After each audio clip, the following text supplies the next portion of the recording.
Buenas tardes a todos y bienvenidos a la segunda charla de esta semana cultural que estamos celebrando. Os presento a Antonio Ríos, vicepresidente de la Fundación Blas de Lezo, que nos va a dar la charla de hoy. Esta conferencia está organizada por la Asociación Reinos de España y os voy a dejar con él para que os presente un poquito sobre qué va a ir. Muchísimas gracias y bienvenido.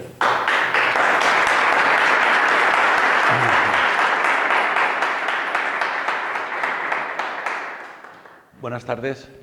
Hoy les voy a hablar sobre un personaje que, bueno, hoy es poco conocido, pero cuando empezamos con esta cruzada, allá en el 2012, era un auténtico desconocido. Voy a poner un ejemplo. Se nos ocurrió hacer una encuesta en la Puerta del Sol de Madrid, simulando una cadena de televisión con una cámara y un micrófono que ponía BL, ¿no?, que era Blas de Lezo, pero bueno. Y preguntamos a 100 personas quién era Blas de Lezo. Nadie supo quién era Blas de Lezo. Al día siguiente nos fuimos a la Universidad Complutense y en la puerta de la Facultad de Historia preguntamos a 50 personas quién era Blas de Lezo. 2 supieron quién era Blas de Lezo, un chico y una chica. La chica era hija de un marino, oficial de la Armada, y el chico de un oficial del Ejército de Tierra. El resto no sabían quién era Blas de Lezo. Hoy día, bueno, a la gente le suena, más o menos.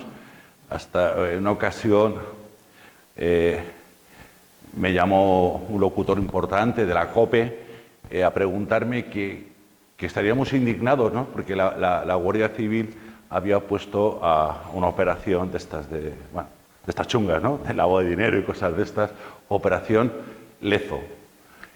Y le dije que no estaba, digamos, que en absoluto. Que lo más seguro el nombre no era el idóneo, pero que estábamos muy orgullosos, porque ya la Guardia Civil, cualquier persona de la Guardia Civil o los que estaban en ese grupo, sabían que Blas de Lezo había defendido Cartagena de Indias, porque fue una operación rara que se hizo con políticos españoles, pero con una trama en Cartagena de Indias. Bueno, creo que poco a poco hemos dado a conocer la vida de Blas de Lezo, y ha sido así, yendo pueblo por pueblo, ciudad por ciudad, contando, y con una exposición maravillosa que tenemos, que este mapa que tienen ustedes es parte de esa exposición.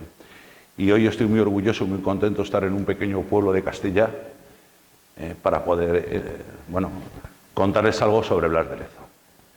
Empezar a hablar de Blas de Lezo, antes permítame que voy a hacer históricamente un apéndice anterior, ¿no?, para contar. Porque es muy importante saber dónde nace este personaje y cómo se forma y por qué.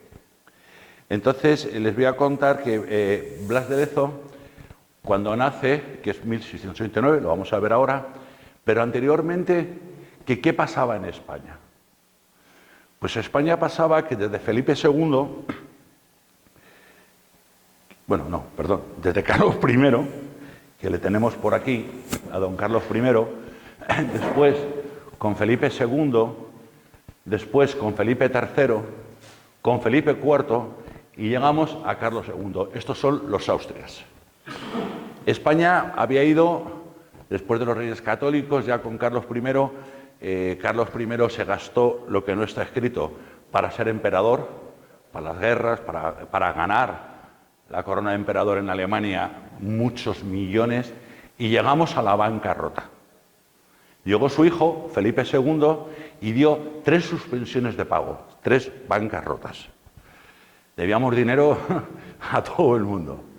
Llegó Felipe III, fue, más pacifista que el padre, menos guerras, pero también dio otra suspensión de pagos. Y llegó Felipe IV y volvió a dar otra suspensión de pagos. Y llegó Carlos II, que la gente dice que si era medio tarao y tal, de tarao no tenía nada, tenía una enfermedad seria, se le veía físicamente, pero consiguió la mayor desinflación de la historia de España, pero también dio suspensión de pagos. Pero consiguió, poco a poco ajustarlo. ¿Por qué les cuento esto? Porque cuando nace nuestro personaje del que vamos a hablar hoy, don Blas de Lezo, en 1689, está gobernando en España el rey es Carlos II. Pero como he explicado, España económicamente va fatal. Tenemos América, vienen barcos cargados de oro y plata, pero ese dinero, según llega, es para pagar los intereses y la deuda que tiene España. O sea que, ¿qué pasó con todo esto? Pues que la gente en España vivíamos muy mal, porque el artesano, el que fabricaba, el que producía, todo lo mandaba para América, porque allí lo pagaban muy bien. Aquí no había ni botijos, ni azadones, no había nada. ¿Qué hubo que hacer? Traerlo de fuera. Pero claro, había que traerlo y había que pagarlo. Con lo cual, la gente de cualquier pueblo como este, o de Madrid, o de cualquier sitio, pues pagaba mucho más por la materia prima, porque no había, todo se mandaba a América. Con que esa historia de la leyenda negra, que nos hicimos ricos con América, es mentira. Es mentira. Se hicieron ricos los bancos genoveses, los bancos holandeses y los bancos alemanes. Pero España no se hizo rica en ningún momento. Blas de Lezo nace en 1669, como he dicho, con Carlos II. Carlos II no tiene herederos. Entonces, cuando muere, pues no hay nadie que herede la corona. Entonces, bueno, para no adelantarme, vamos a pasar esta diapositiva.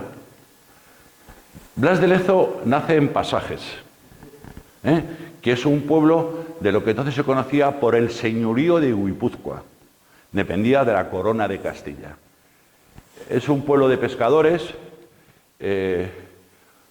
Hoy es pueblo, pero en aquel momento era como una barriada de San Sebastián, ¿no? Está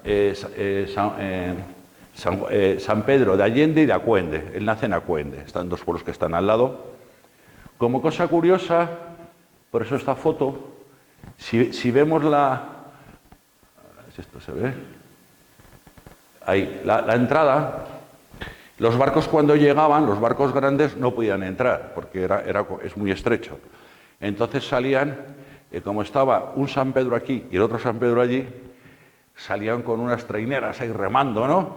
A ver quién llegaba el primero para remolcar el barco. De ahí nacen lo que son luego las famosas carreras de traineras, tanto de remo y tal, ¿no? Ahí surgen.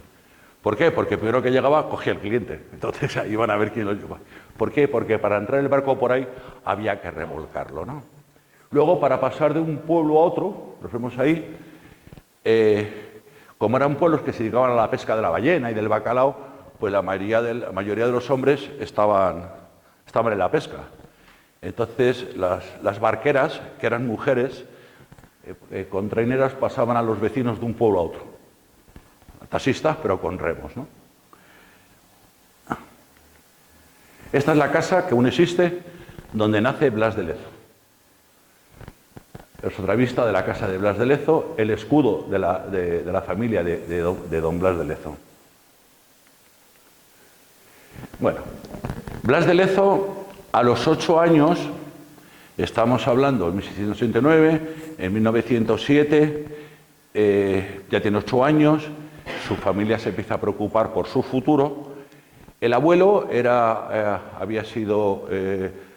el patrón de un galeón que viajó en la guerra de América y fue alcalde del pueblo. Su padre también era oficial, y por tanto este hombre desde niño, lo del mar y tal, bueno, es un pueblo que vivían del mar totalmente, miraban al mar, tenían pequeños astilleros en toda la zona aquella, en el País Vasco, porque bueno, ahí había carbón, había madera y había hierro, lo suficiente para construir barcos, ¿no? Entonces empiezan a plantear su formación. Él es el mayor de 8, perdón, él es el tercero de 8 hermanos y por tanto, por lógica, en las costumbres de la época, él no va a heredar el pequeño patrimonio, no eran ricos, eran una nobleza baja, alto. En un momento determinado hacen lo que se llamaba un escrito de nobleza de sangre, o sea, como que eran cristianos y antiguos y tal, ¿vale? Pero no era una gente rica, funcionaban bien, pero nada más. Entonces, Blas de Lezo, como es el tercero, de lo poco que hubiera, él no va a heredar. El segundo, su hermano, se dedica también a la costumbre, que el primero heredaba y el segundo o era militar o era clérigo. El segundo, papá clérigo, y entonces Blas de Lezo, cumpliendo la tradición, y parece ser que la vocación, quiere ser militar. Pero en España, por la situación que he contado anteriormente, no tenemos armada, no tenemos marina. Hay una serie de barcos que cogen gente, como pueden, los desgraciados que no tienen otro remedio, se los buscan para navegar, hay galeones y la Armada Española no existe apenas. O sea, cada vez que salen los galeones para América o para mandar mercancías o para traer, no la estamos jugando con toda la piratería hasta el punto de Estado, porque era de Estado. O sea, corsarios, piratas, ingleses, holandeses, franceses, iban a por los barcos españoles. Aquí no había armada. Entonces este chaval quería ser marino, pero no había escuelas donde formarse. Entonces la solución era, o lo metían, perdón, porque era así, con aquella chusma que iban los barcos y podía aprender de todo, aparte de navegar, o la solución que pensaron fue mandarle a estudiar a Francia. Porque en Francia, perdón, me doy para atrás, bueno, no estoy llevando el ritmo, pero en Francia había, ahora veremos una imagen, había unas escuelas que llamaban las escuelas reales, que eran una especie de escuelas de guardiamarinas, mucho antes que en España se crearan.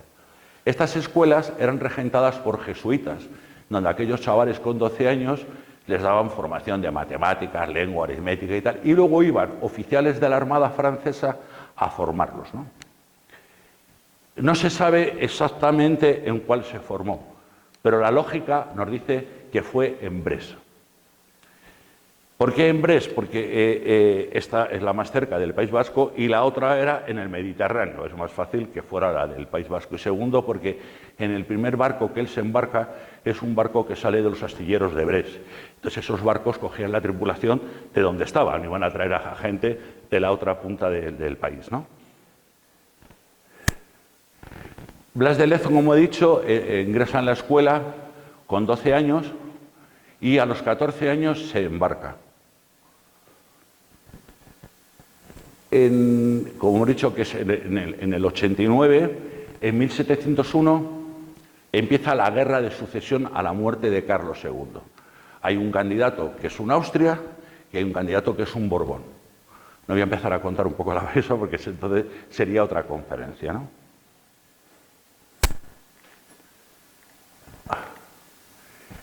Tenemos en el bando borbónico Felipe, que es el que deja de heredero Carlos II, es nieto del rey de Francia. Por tanto, en el bando de los borbónicos están España y está Francia.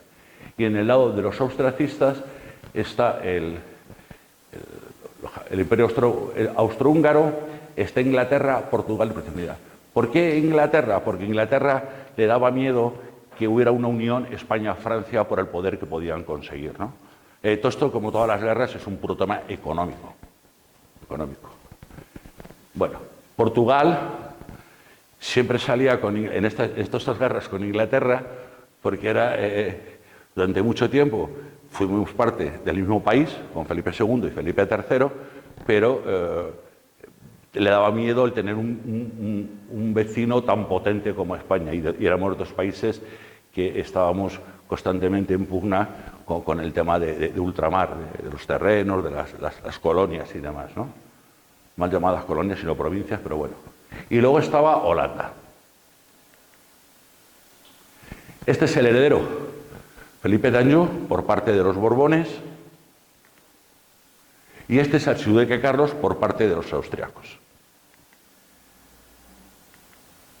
Bueno, ahí donde está Brest, Blas de Lezo, que nace aquí, pues posiblemente está ahí en Brest, porque en la otra escuela estaba, entonces lo más normal es que él estudiase en Brest y luego por lo que he contado del barco de Le Faudrayant. Vamos a seguir viendo. Vale. Estalla la guerra de sucesión y Blas de Lezo en ese momento está en un barco, que vamos a ver una imagen de él, que es el Le Faudrayant. Están en el Mediterráneo y en un momento determinado ese es el barco, el primer barco que navega Don Blas, y ese barco estaba al mando de Luis Alejandro de Borbón, que era un hijo fuera del matrimonio del rey de Francia, ¿no? Un hijo bastardo.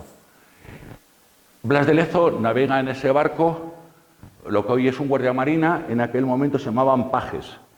¿Qué hacían los pajes? Transmitir las órdenes, ¿no? Desde el puente de mando iban corriendo a las velas, lo que hubiera que hacer en el barco. Se dedicaban a hacer los recados dentro del barco.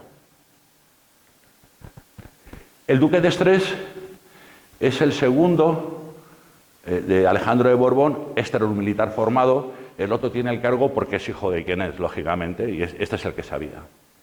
Entonces, estando en el Mediterráneo, este señor, el almirante Root, inglés, pues se les ocurre bajar a bloquear lo que es el estrecho de Gibraltar, para que no pudieran pasar barcos franceses hacia el norte. Entonces se le ocurrió una buena idea, que le salió muy bien, que es tomar Gibraltar. Toman Gibraltar, que tiene muy poca guarnición, que está al mando del comandante Salinas, tiene muy poca guarnición, y se quedan con Gibraltar. Entonces, la armada hispano-francesa, ¿qué hacen? Intentan ir a recuperar Gibraltar. Los ingleses lo saben, salen hacia el norte y a la altura de Málaga, en un pueblo que se llama Vélez Málaga, se encuentran con la escuadra que baja a por Gibraltar.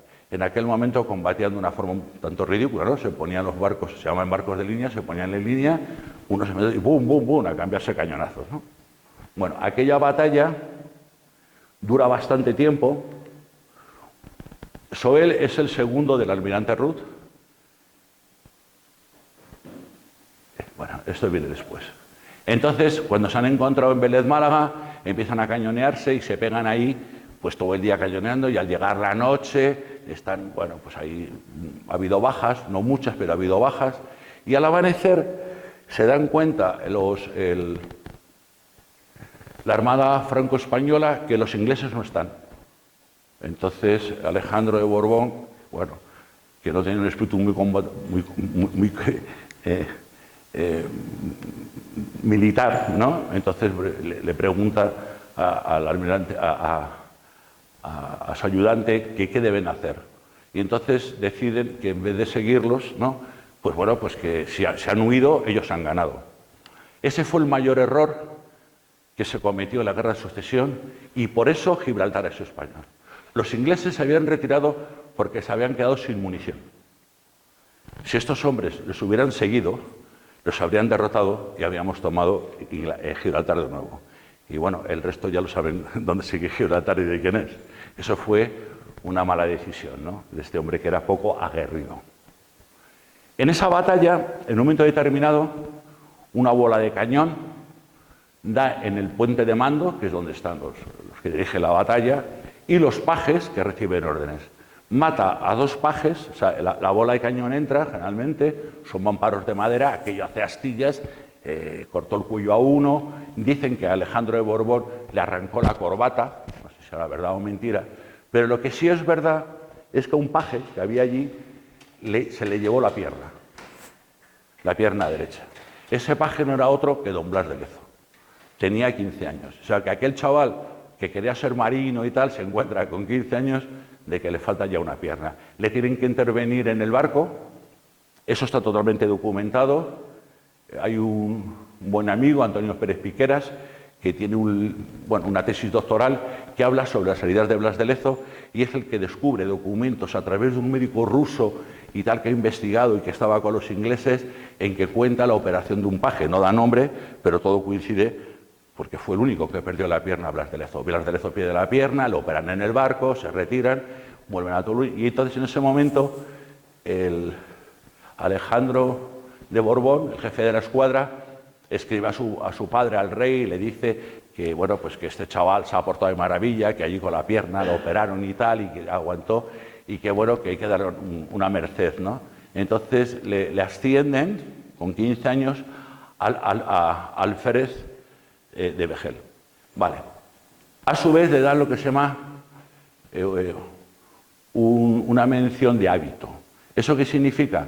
Que si un día surge que le concedan entrar en una orden de caballería, puede entrar. Porque solamente entraban clases de la nobleza alta, ¿no? nunca se lo ofrecieron y eso no le sirvió para nada. Lo de Alfred sí, él durante los siguientes años de su vida sigue navegando con la misma escuadra, participa en varios asedios más y tal, y en un momento determinado, ya habían pasado 3 años, están en Toulon cuando este señor, que pertenece, que lucha con los austrias, llegan a esa ciudad de Toulon y la rodean. Entonces hay muy pocos barcos para defenderla y lo que se le ocurre es abandonar los barcos y que toda esa gente de los barcos se vayan a las murallas para defender que no lo tomen. Ahí está Blas de Lezo, es alférez y tiene unos soldados a su mando y bueno, ya le falta una pierna, ya una pata de palo y ahí está defendiendo con la mala suerte que una de las bolas de cañón pega en la muralla y una esquirla de granito se le clava en el ojo izquierdo.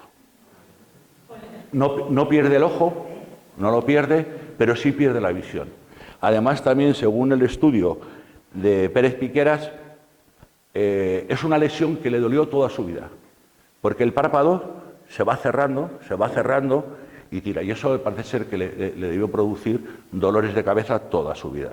Tenía un carácter el hombre, hemos deducido, un poco especial, ¿no? Pero también, hombre, con una pata de palo y el ojo, pues ya bastante. Bueno, o sea que nos encontramos con un chaval que quería ser marino, que ya es teniente y que con 15 años le falta una pierna y con 18 pues, el ojo pues no le vale absolutamente para nada. En 1712, aún no ha acabado la Guerra de Sucesión, se plantean reforzar la Armada española. Faltan oficiales, falta gente. Entonces lo que hacen es que, hay muchas posibilidades de que ganen los Borbones, como así fue al final, entonces a aquellos oficiales que estaban bajo las órdenes de la Armada francesa les proponen venirse a la Armada española. Y Blas de Lezo no lo duda. En ese momento Blas de Lezo ya es teniente. Entonces se pasa a la Armada española con la misma graduación, pero muy poco tiempo después le ascienden a capitán de navío, siendo muy joven. O sea, lleva una carrera meteórica. Cuando viene a la Armada española está a nombre de un almirante muy especial, del que aprendió mucho, que es don Andrés de Pes, ¿no? Que era su jefe, y de ese aprendió bastante. Era un señor también con mucho carácter y los tenía muy bien montados. Y bueno, de lo primero que hace con don Andrés de Pes, las órdenes que reciben, aquí tenemos otra imagen de él, vamos a ver si... Perdón.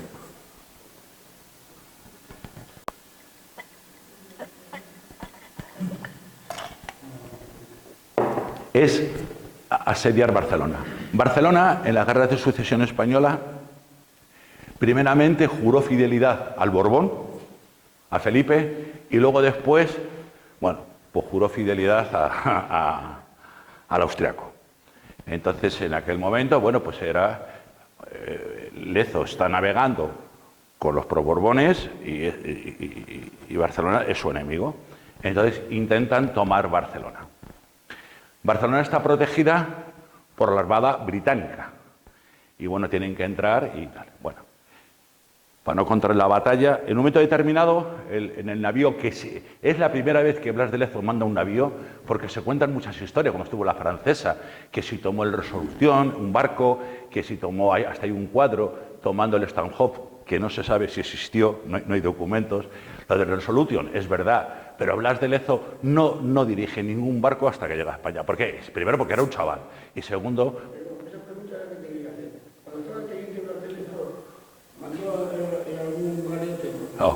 No. A ver, primero, la edad que tenía. Y segundo, está la Armada francesa. Los franceses no le dejan un barco de guerra a un español, vamos, ni de coña, pero bueno, y además con razón. Entonces, aquí es la primera vez. Pero también, este hombre que tuvo mala suerte en la vida, pero también tuvo mucha suerte, pues en el asedio a Barcelona, en contra de lo que han dicho muchas veces algunos historiadores, gente que escribe, de que Blas de Lezo bombardeó Barcelona, eso es mentira. Y se lo voy a demostrar. En aquel momento Barcelona no tenía puerto. Los barcos llegaban a la playa, ¿no? Y ahí ya, bueno, vale. Barcelona empezaba en el barrio gótico. Estamos hablando de 1 kilómetro o más, ¿eh? Un barco no se podía arrimar hasta la playa, porque no, por el calado. No había ni un cañón de la época que pudiera llegar a Barcelona. Esa es la primera. Segundo, Blas de Lezo intenta acercarse y lo que hacen es bombardear las defensas que tienen los ingleses en la costa. Y hasta tal punto se acerca para asegurar el disparo que es herido con una bala de mosquete que tiene un alcance de 300 metros, o sea que estaba arrimándose, o sea, estaba arriesgando. ¿Para qué? Para asegurarse el tiro. Y nunca a Barcelona, que estaba mucho más lejos. Entonces, esa bala de cañón le hiere aquí. Perdón, bala de cañón, bala de mosquete. Y se le carga un nervio. ¿Qué le pasa con ese nervio? Pues que el brazo ya no lo puede levantar más en su vida. Nada más que maneja el antebrazo. Entonces, él cuando escribía, lo voy a hacer aquí para que lo vean ustedes, él firma muchas cartas, pero escribe pocas, porque tenía que escribir así, apoyado, ¿no? O sea, no podía el brazo. Entonces se encuentra con un problema. Primero, cuando pierde la pierna, el arma fundamental de un oficial era el sable. O sea, el sable en un barco, no aquí. Un barco se mueve, tú tienes una pierna, pierdes el equilibrio. Manejar la espada, pues es volver a empezar, ¿vale? Cuando pierde el ojo, según expertos en esgrima, es más problemático que la pierna, porque pierde la dimensión, la profundidad, ¿no? O sea, que el hombre se rehace a eso. Y luego ya, el colmo de gracia es que no puede manejar la espada con el brazo derecho, tiene que aprender con la izquierda. A partir de ahí, esa historia de un hombre joven, 20 y pocos años, se corre por toda Europa. Hombre, entre las marinas, ¿no? Importante. Y entonces se habla de medio hombre, o pata de palo, como era llamado. Nosotros, en nuestra asociación y fundación, siempre nos ha gustado lo de medio hombre. Y nos hemos permitido el lujo de llamarle hombre y medio, porque lo que hizo en su vida, creemos que es un ejemplo fundamental, bueno, para muchas cosas. Históricamente, lo que hizo y lo que seguiremos hablando es increíble. Pero sobre todo yo creo que para cualquier persona que tiene una discapacidad, ¿no? Y pongamos en aquella época, las piernas ortopédicas era una pata de palo con cuero aquí, que rozaba el muñón todo el día. No es lo de ahora. Pues que ese chaval siguiera y siguiera, ese sentido de superación, muy pocos los tenemos, ¿no? Y hoy, cualquiera que tiene un problema, no sé, un chaval, por desgracia, gente joven, se queda parapléjico, una silla de ruedas, se le acabó la vida. Coño, ¿y eso? Y siguió. Bueno, pues ya le tenemos a pata de palo al hombre, que le falta la visión de un ojo y el brazo. Bueno, él sigue navegando. Perdón, he omitido una cosa. Cuando pierde la pierna, aparte de ascenderle, le ofrece el rey de Francia un puesto en la corte. Y él se niega, él dice que quiere ser marino, y entonces le plantean, pero hombre, te falta una pierna. Igual, yo quiero ser marino. Bueno, y sigue.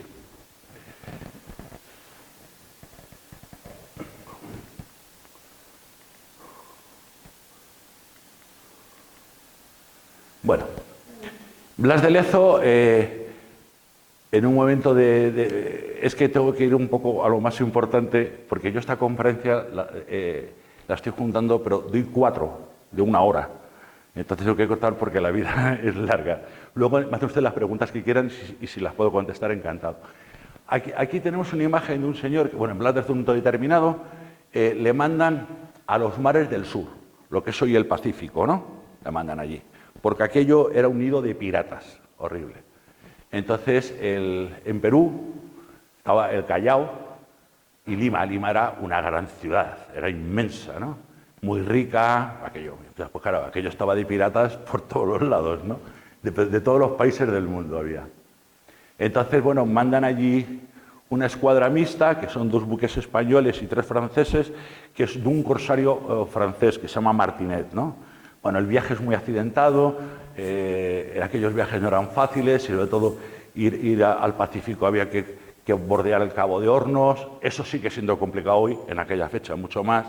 Los franceses llegan antes, Blas de Lezo con su jefe llegan casi 1 año y medio, casi 2 años más tarde. Bueno, historia. Cuando ellos llegan, los franceses ya se han vuelto porque atrapan varios barcos franceses de piratas y, claro, la tripulación de los corsarios no les gusta detener a los suyos. Bueno, el caso es que cuando llega Blas de Lezo, que el jefe de expedición es Urdizu, y Urdizu, en la travesía al Cabo de Hornos, el hombre ya está mayor, no se encuentra muy bien, pero bueno, llegan allí y bueno, entonces se encuentran que el virrey de Perú es un arzobispo, el arzobispo Morcillo, un hombre que al no haber virrey le nombran provisional, con el que Blas de Lezo tiene una buena relación y demás, pero al poco tiempo llega el auténtico virrey, que es este señor, con el que prácticamente del primer día tiene unos enfrentamientos serios.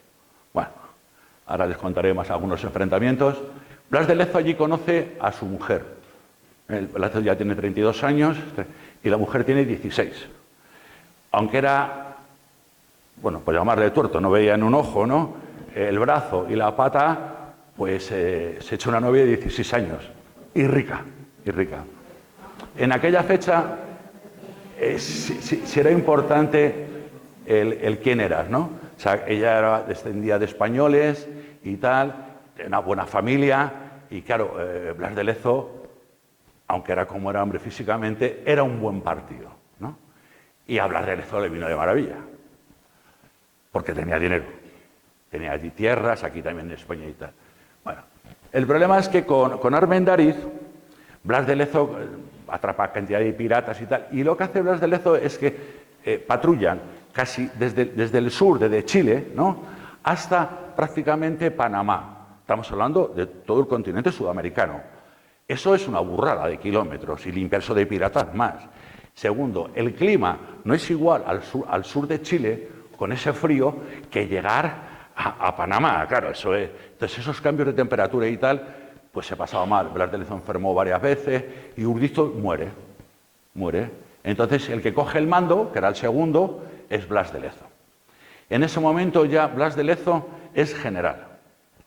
Bueno, hace funciones de general, pero no está firmado el que sea general.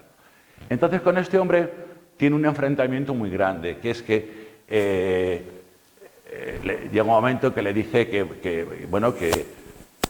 hay mucho barco, que hay mucha gente, que eso cuesta mucho dinero y que hay que licenciarlos y quitar barcos. Y dice, pero no, es que ya no hay piratas. Entonces Lezo le dice, claro, no hay piratas porque hay barcos.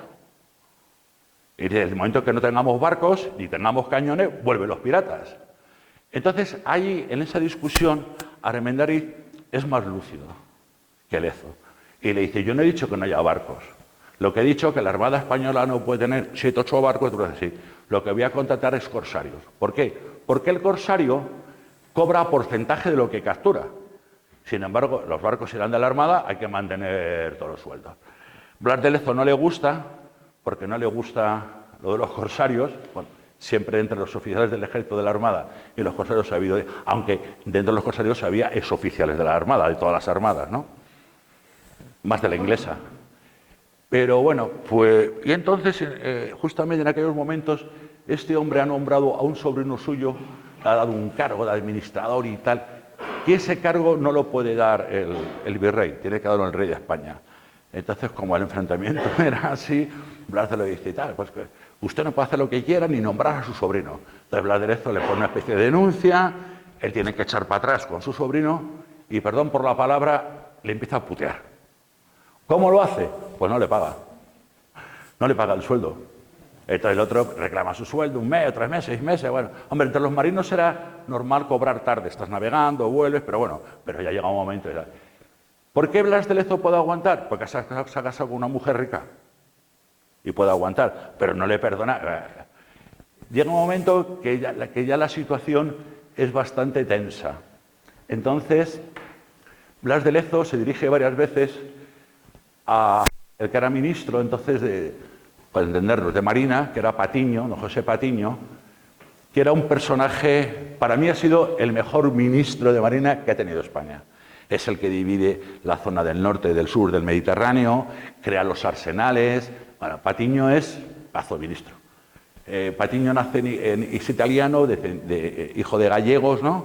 Y bueno, y en España llegó muy alto, un hombre muy inteligente. Y de alguna manera fue el protector de Blas de Lezo, porque tenía un carácter, a ver, se enfrentó a un virrey, en este caso. Bueno, tú serás general, bueno, en funciones, pero tú eres un virrey. Bueno, salió. Blas de Lezo le escribe varias veces, pero como Blas de Lezo era muy bueno en su oficio, pues Patiño, que nació en Italia, pero era gallego, pues no le contesta. Era un tipo Rajoy, ¿no? De estos que ni para acá ni para allá, esas cosas, ¿no? Así. No sabemos por dónde iba. Entonces lo vacila y no le contesta. Blas de Lezo llegó un momento en que ya está harto. Y entonces escribe una carta cuyo original es un fondo de nuestra fundación, es un documento único, escrita por él, porque claro, eso no podía escribirlo su secretario, donde le dice al padre y a su hermano que se presenten. Bueno, había unos cargos que era lo que era un procurador, que te movía los papeles en la corte, ¿no?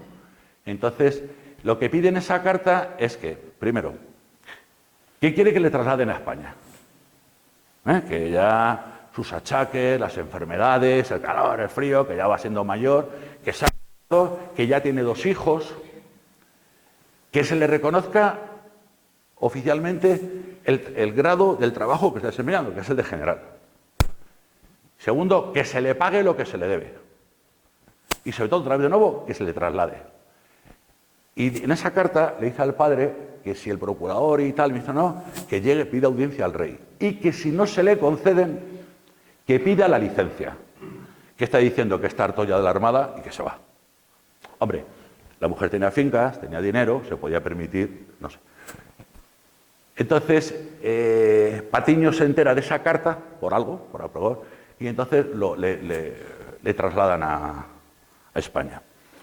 Cuando le van a trasladar, tiene unas fiebres, pasa año y medio, pueden venir, y lo normal hubiera sido lo que hoy es el recorrido que hace el Canal de Panamá, que es el destino más corto, que hubiera, o sea, barco desde el Callao, suben allí y hubieran cruzado. Pero la mujer está embarazada de su tercer hijo. Entonces cruzan por Nicaragua, que hay mucho lago y es más pesado, no, o sea, más largo pero menos pesado el viaje. Con la mala suerte que la mujer aborta en el camino. Bueno, y llegan a Cádiz. Cuando llegan a Cádiz se encuentran que hay peste en Cádiz. Y fíjense una anécdota curiosa. Eso sirvió para que se dieran cuenta los médicos de la época, los científicos, que la gente que venía de América no cogían la peste aquí. Curioso. Ellos se venían y no les pasó nada. Bueno, pues estarían inmunizados por la fiebre que habían cogido allí o algo. Es curioso. Le dejan descansar, entonces Patiño le consigue una audiencia con el rey que está en Sevilla, en el Alcázar de Sevilla. Voy a pasar diapositivas porque les cuento todo esto y por lo menos que vayan viendo algo. Vamos a ver. Ese es el Alcázar de Sevilla, donde le recibe el rey.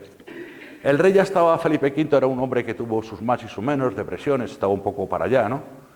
Y ahí le recibe, entonces parece ser, según cuestión de la historia, que Patiño, al que el rey le tenía mucho respeto y le permitía muchas licencias, le dice que va a llegar Blas de Lezo y majestad tiene que torearlo. Dice, ¿cómo? Dice, sí, como si fuera un toro, hay que torearle porque va a venir muy cabreado. El otro llega a Sevilla y dice, porque sí, hijo, quiero, papá, todo lo que he contado antes, ¿no? Y el rey se le reconoce, bueno, todo que sí, y le dice, ¿y el sueldo? Se le va a pagar, voy a escribir al virrey que le paguen. Vale. Desde que eso lo dijo el rey, el virrey que llevaba, le debía 3 o 4 años, tardó 3 o 4 en pagarle, después de diferentes pleitos. Pero bueno, al final cobró. Yo creo que Blas de Lezo tenía mucho tesón y sobre todo se le iban los cuartos, no se le fueron. Y el rey, en agradecimiento a todo lo que había hecho, y bueno, y nada más que había ver su cuerpo, ¿no? Lo que había dejado por defender España, ¿no? Le permite utilizar en un barco el escudo real, con el a ver si lo veo, el tesón de oro, del rey y tal, y entonces ese es el estandarte, no sé si está la foto, que le deja... Ahí está. Aquí tenemos el toisón de oro, el escudo real y las 4 anclas de la armada, ¿no? Entonces, ese es el escudo que Blas de Lezo coloca a partir de entonces siempre en su buque insignia, ¿no? Es diferenciarlo del resto. Y bueno, a partir de ahí le dan el cargo de responsable de la Armada Española en el Mediterráneo. En aquel momento se crean varias... la primera misión es que Carlos III lo mandan a Sicilia, él lo lleva y tal, pero al llevarlo a Sicilia le dicen que el Banco de Génova tiene unos depósitos españoles de dinero y que le están reclamando el dinero, pero los genoveses hacen los locos, siempre le dan largas. Entonces le encarga Patiño directamente, vete a Génova y cobra. Porque hacía falta ese dinero. Se iba a hacer una expedición a Argel y necesitaban cash. Entonces Blas de Lezo llega al puerto de Génova, ahí está el Banco de San Jorge, muy bonito, tal. Y bueno, ya le habían puesto la información, que les habían mandado no sé cuántas cartas. Los genoveses nunca decían que no pagaban. Sí, pero no pagaban. Entonces Blas de Lezo coloca sus 2 barcos que lleva, mirando a la ciudad y al Banco de San Jorge, sacan todos los cañones por las troneras y entonces han llegado allí a recibirle unas autoridades de allí. Coge un reloj de arena, lo pone allí y dice, si cuando se acabe la arena del reloj no está aquí el dinero, bombardeo. Con la cara que lo digo de decir o la forma, el caso fue que a las 3 horas que duraba aquella arena, allí estaban los 2 millones de pesos, de los cuales una parte se le dio a Carlos III, que era hijo de Felipe V, porque para bueno, organizar allí su corte y demás, y el resto del dinero era para pagar una expedición que estaba formándose en Alicante, que salían a reconquistar Argel, ¿no? Argel era un nido de piratas, berberiscos y demás. Y bueno, pues ahí Blas de Lezo ya va subiendo de nivel y es el segundo de la flota. La flota llevaba 250 barcos con tropas, buques de guerra, o sea, ahí ya tiene un puestecito importante. Además, justamente, ahí le voy a dar un dato que luego hablaremos de ello también por encima, porque si no, no acabo nunca. Ahí entra un personaje que siempre ha sido el enemigo número 1 de Lezo, que es Sebastián Eslava. Eslava está también en esa batalla, pero Eslava es un oficial más alto oficial de tierra. Blas de Lezo es el segundo de la Armada, ¿no? Vale. Bueno, toman Argel y demás, se vuelven y cuando están en Alicante, no, Lezo baja a Cádiz, les avisan de que los piratas han vuelto a tomar Argel. Vuelven para allá y ya con menos formas y tal. Entonces el jefe de la banda de los piratas sale, se refugia en su madriguera, Lezo lo sigue, se mete en un canal en Mazalquivir, allí lo tienen protegido con unas torres a los lados, una especie de ría grande, ¿no? El barco se mete y los otros muy chulitos allí con sus cañones tirando al agua a ver si entran. Y este dice, pa'lante. Entra, el otro se lo esperaban, bombardea las torres de los lados y hunde el barco pirata, ¿no? Y ahí ya, muerto el perro, se acabó la rabia. Aquello se pasó, vuelve a Cádiz, de Cádiz le dan un cargo, le quitan el mando del Mediterráneo y le encargan de responsable de la carrera de galeones. ¿Qué era la carrera de galeones? En España, cada X tiempo, se agrupaban una serie de barcos que se cargaban, depende, en Sevilla o en Cádiz o en Sanlúcar, de mercancías y provisiones que se llevaban a América. Y esos mismos barcos venían cargados pues con plata, oro, dinero, patatas, maíz, porque siempre eso es lo que cuentan todos, pero las patatas venían de allí y muchas más cosas, o sea que no solamente traíamos dinero. Vale. Entonces, Blas de Lezo está allí y demás, aumenta su prole, tiene más hijos y en un momento determinado Patiño, antes de morir, sabemos que Inglaterra está preparando una gran ofensiva contra España. ¿Por qué? Aquí hago un inciso. A ver, hemos hablado antes que había una guerra de sucesión. La guerra de sucesión se acaba pactando con el Tratado de Utrecht. Bueno, cada uno saca tajada, Inglaterra saca tajada, como siempre, por todos los sitios, y España le permite porque ellos siempre se han quejado que, claro, en el territorio españoles no podían negociar nada más que la corona española. Y entonces los ingleses siempre, claro, el mercado liberal, no sé qué, el rollo. Entonces les dan permiso a llevar un navío, el navío, que se llama navío de permiso, que está autorizado. Lo que pasa es que ellos mandaban un navío y el navío nunca se agotaba lo que llevaban. Vendían lo que llevaba, por la noche llegaban lanchas, cargaban el navío y seguían vendiendo. O sea, aquello era como el Corte Inglés, siempre está lleno, igual. Aquello no se agotaba nunca. Y bueno, pues el acuerdo del navío de permiso y que les dejaban traficar con un número de esclavos X al año a una compañía que se llamaba Compañía de los Mares del Sur, donde el rey Jorge, que era el rey de Inglaterra, era accionista. Esta gente es el primer gran lobby que se monta en el mundo.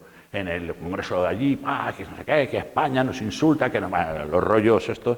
Y ya están vendiendo que España, es verdad que hayamos pasado con la época de los Dios, ¿no? Ahí tal, las quiebras y tal, sobre todo ya con los últimos, porque a Felipe II los ingleses le tenían más miedo que a un nublado, ¿no? Pero a los hijos ya, bueno, es que fue el mejor rey de España, claro, con diferencia, los hijos ya eran otra cosa, ¿no? Entonces, los ingleses están probando una gran ofensiva, y se sabe, se pegan años prepararla. ¿Qué pretenden los ingleses? Los ingleses lo que pretenden es quedarse con lo que se llama Imperio Español. Ellos no quieren el imperio, ellos quieren es montar ciudades donde comercien, que es lo que han hecho siempre, como en Bombay y muchos más sitios. Pero claro, para eso tienen que aniquilar a España. Entonces lo que ellos pretenden es mandar un barco que desde Inglaterra da la vuelta al continente americano y ataca a Panamá. Previamente han atacado Portobelo, que es donde está el canal de Panamá, y ¿qué han hecho ahí? Hacer una pinza que con muy pocos soldados dividen América del Norte y América del Sur. Ellos, los ingleses, claro, tienen sus posesiones en América del Norte. Vale, esa es su idea. La siguiente idea es, con una bestialidad de buques y de soldados, atacan Cartagena de Indias, entran y van conquistando todo Sudamérica.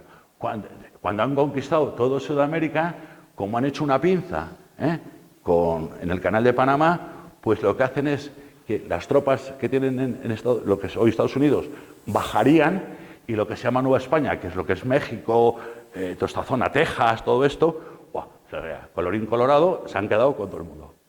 Pero eso es claro, el problema es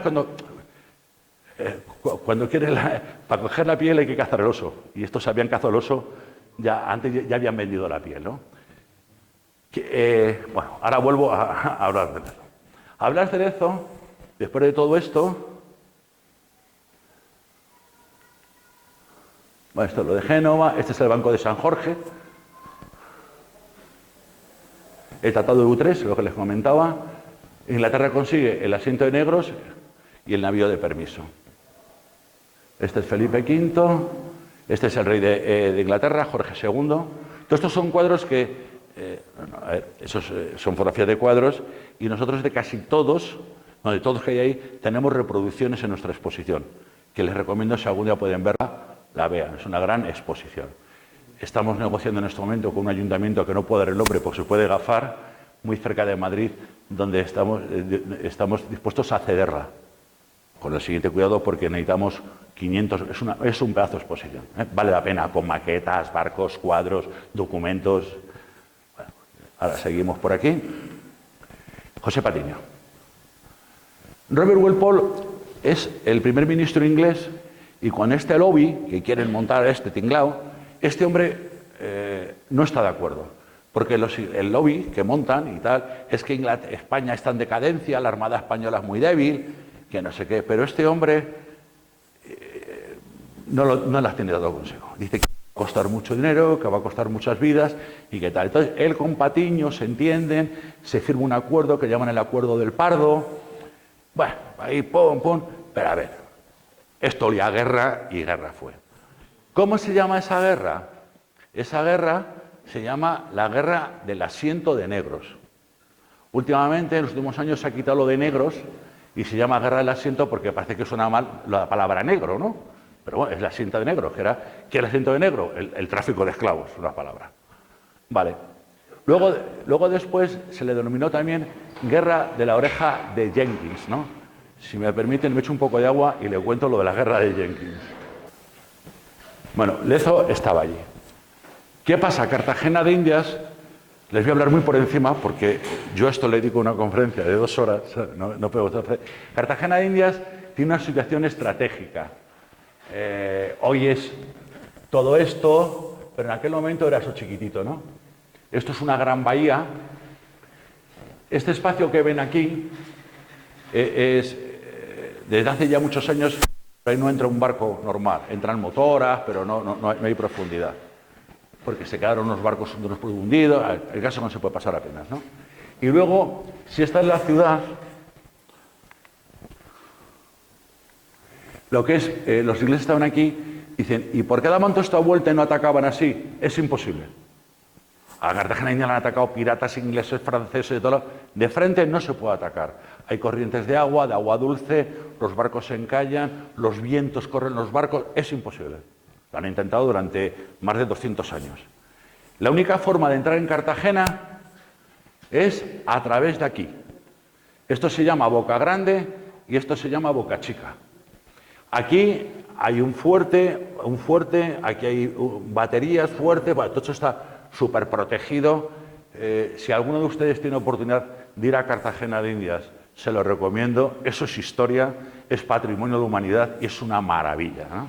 Nosotros generalmente cada año organizamos un viaje porque conocer Cartagena de Indias, lo caro es ir hasta allí, que el avión es caro, pero luego allí la vida es muchísimo más barata que aquí, ¿no? Y la ciudad es una maravilla. En Cartagena hay que entrar por ahí. Entonces, los ingleses, cuando llegan, paran ahí y lo que hacen es mandar barcos para atacar. Aquí, ahí y ahí había una serie de baterías para defender este fuerte que estaba aquí, que es el que protegía la entrada, que era San Luis de Boca Chica. Entonces, los ingleses lo que hacen es bajar por ahí para bombardear y entrar y tal. Bueno, ahí... Antes del ataque, intentan 3 ataques. El primero entran, estaba Blas de Lezo, y lo que intentan es mandar 4 barcos para que estos disparen para ver dónde están las defensas. Blas de Lezo no entra en el juego. El segundo ataque está recién llegado este señor que hemos visto antes por aquí, que estando allí Blas de Lezo, a este señor lo nombran virrey de Nueva Granada. O sea, el jefe de toda la zona aquella donde estaba Lezo. Eslava había coincidido con Lezo, ya les comenté antes, en un par de cosas, pero le nombran, cuando le dan el cargo de virrey, le nombran teniente general, que es el cargo que tenía Lezo hace ya 4 años.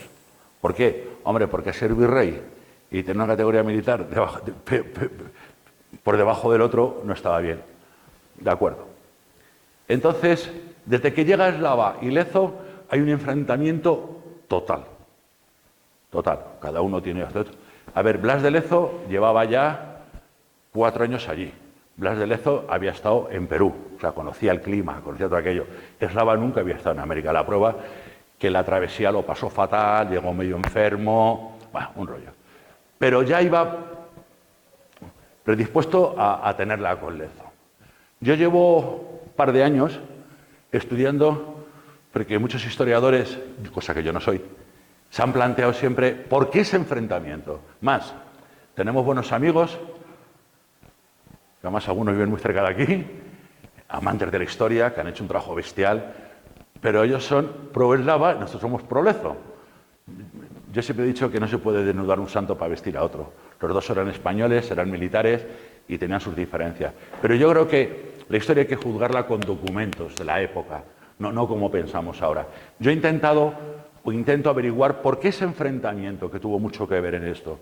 Y lo único es que Eslava, cuando le nombran virrey, este es mi argumento, viene a firmar, a tomar el cargo a Madrid, ¿no? Y entonces ese señor que le dejó de ver dinero a Blas de Lezo, pues resulta que ese señor, en la guerra anterior de sucesión, había sido el jefe de Eslava. Ese señor era navarro. Eslava era navarro. De pueblo a pueblo había 80 kilómetros. Los dos eran caballeros de la Orden de Santiago, los dos. O sea, que tenían muchas cosas en común. Cuando Eslava viene a Madrid a firmar, Armendáriz, el virrey de Perú, ya está aquí, ya está muy mayor y se está muriendo.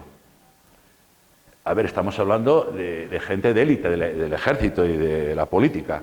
Entonces, Eslava tuvo que ir a ver a su jefe, paisano y demás, ¿no? Y claro, y le diría que, pues, que iba a Cartagena de Indias, que sabía el otro que estaba al Lezo. Y yo creo que lo normal es que le dijera: ten cuidado, que siendo yo virrey, me la montó. Y claro, Eslava ya iba un poco protegido.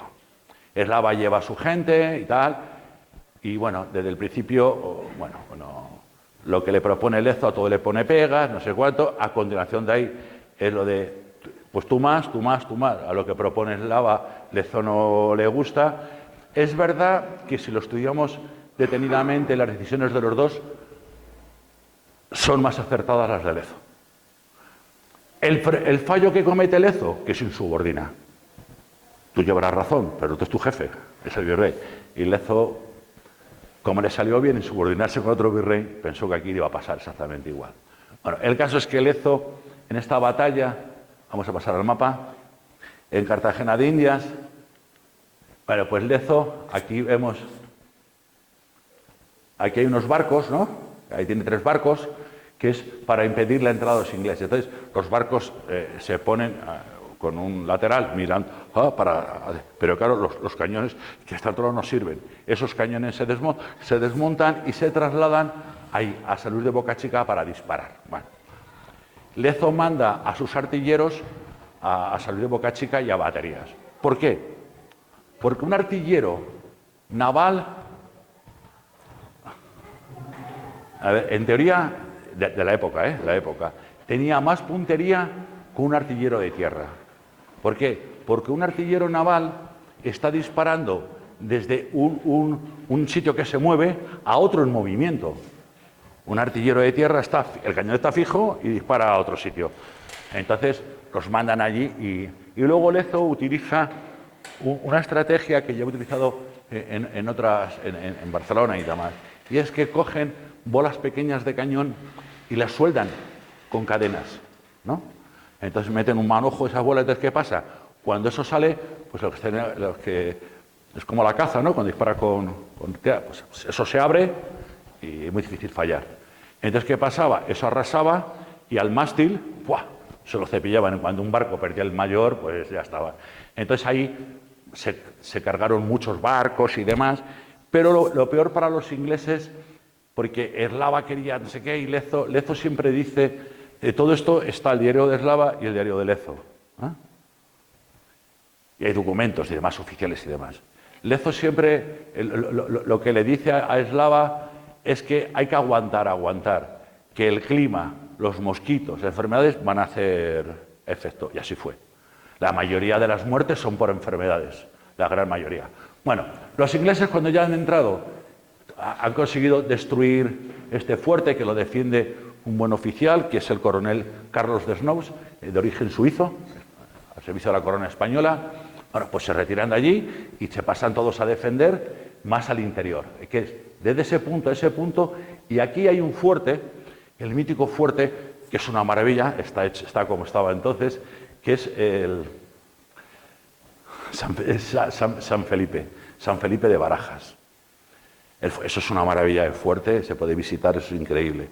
Entonces Carlos Desnous se traslada ahí y los ingleses no quieren tomar la ciudad, porque si toman la ciudad, desde el fuerte de San Felipe, que está en alto, pueden bombardear la ciudad, entonces no les vale para nada. Entonces tienen que tomar el fuerte.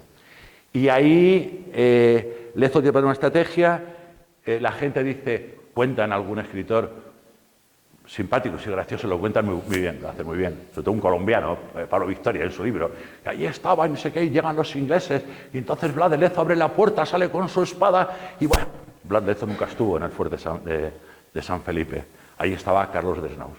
Blas de Lezo, y ahí sí se pusieron de acuerdo, con Eslava estaban justamente aquí, ahí ese punto que es el paso del continente a lo que es el centro de Cartagena. en un valor que se llama la media luna. Porque si toman el fuerte de... también fue simbólico. Si toman el fuerte de San Felipe, hubieran entrado por todos los lados. Pero era como la última entrada, ¿no? Entonces los dos se pusieron ahí, pues diciendo, pues los primeros para defender nosotros. La suerte, que bueno, con un rollo de espías que metimos, les engañamos a los ingleses, ahí se montó una carnicería. A favor de los ingleses, para subir al fuerte es una cuesta buena. Cartagena de Indias no suele pasar de los 30 a 31 grados, pero tampoco baja la humedad del 98. Los soldados ingleses vestían con lana. Lana, la mochila, el armamento. Subir esa cuesta con eso.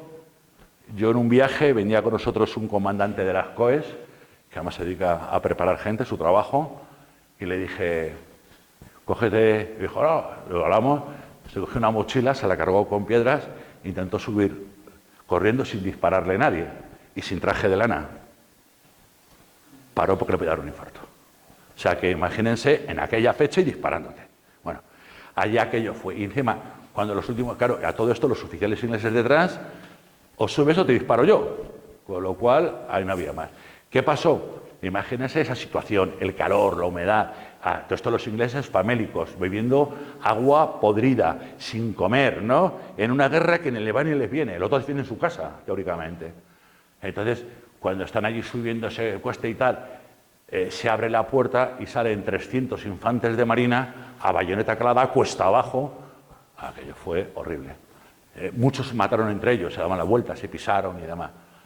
Ante eso se retiran y Edward Vernon, el almirante, que se lleva muy mal con el que manda las tropas, intentan reagruparse y tal, volver a atacar. Y la gente dice que hasta aquí hemos llegado. Y entonces se retiran. En un momento determinado, cuando están atacando anteriormente de esto el fuerte San Luis de Boca Chica, en un navío que se llama el Galicia, que era el buque insignia de Lezo, bueno, no, vale, que estaba justamente aquí, ahí estaba, está hablando con Eslava y una bala de cañón rompe algo y se les clavan unas astillas, ¿no? Hablas de Lezo en la pierna buena. Sí. Entonces, ahí el hombre aguantó toda la batalla y tal, pero empezó a tener algunos problemas más, ¿no? Eslava tuvo suerte que no le pasó nada. Los ingleses llegó un momento que en el mes de mayo se retiran. Curioso, siendo Eslava el virrey, toda la comunicación del almirante inglés, de Edward Vernon, es hablas de Lezo, el otro no existe. Le manda cartas, ¿no? Hay una carta que tengo por aquí, la nota, para leérselo textualmente, que es que cuando, antes de atacar Cartagena, como les decía, en los planes era tomar Portobelo, ¿no? Entonces, cuando toman Portobelo,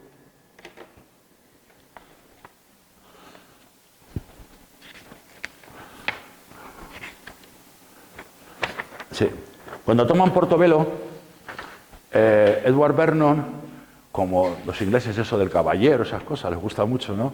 Le mandó una carta a Lezo diciendo que a los prisioneros los habían tratado correctamente y tal. Y entonces Blas de Lezo le escribe una carta que dice: puedo asegurarle a vuestra excelencia que si yo me hubiera hallado en Portobelo, se lo habría impedido, y si las cosas hubieran ido a mi satisfacción, habría ido también a buscarlo a cualquier otra parte, persuadiéndole de que el ánimo que faltó a los de Portobelo a mí me sobra. No se cortaba. Les cuento esto porque cuando los buques ingleses se retiran, le vuelvo a mandar otra carta. Y le dice que se retiran, pero que volverán. Famosa frase de MacArthur, pues esto es anterior, es de Vernon.